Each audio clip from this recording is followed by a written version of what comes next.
मराठा आरक्षणासाठी मनोज जरांगे आता पुन्हा एकदा मैदानात उतरलेत। उद्यापासून ते पुन्हा आंदोलन करणार आहेत आणि यापूर्वी ते माध्यमांशी बोलताना महायुती सरकारवर चांगलेच बरसले। त्यांनी 1.5 वर्षाचा लेखाजोखा मांडत आपला संतापही व्यक्त केला।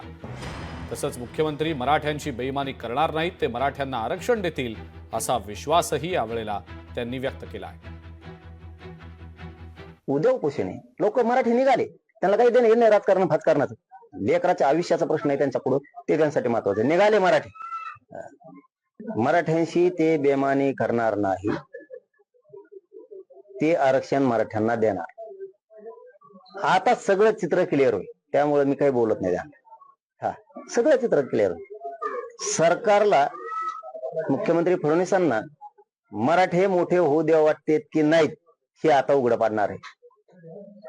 त्यांना मराठ्यांच्या पोरांविषयी, गोरगरीब मराठ्यांचे लेकरं मोठे व्हावेत की नाही व्हावेत हे वाटतंय का नाही, हे आता रिझल्ट येणार आहे लगेच। त्यांना मराठ्यांविषयी आकाश आहे का नाही हे उघड पाडणार आहे। लोकशाही मराठी ऐका, पहा, जागरूक रहा।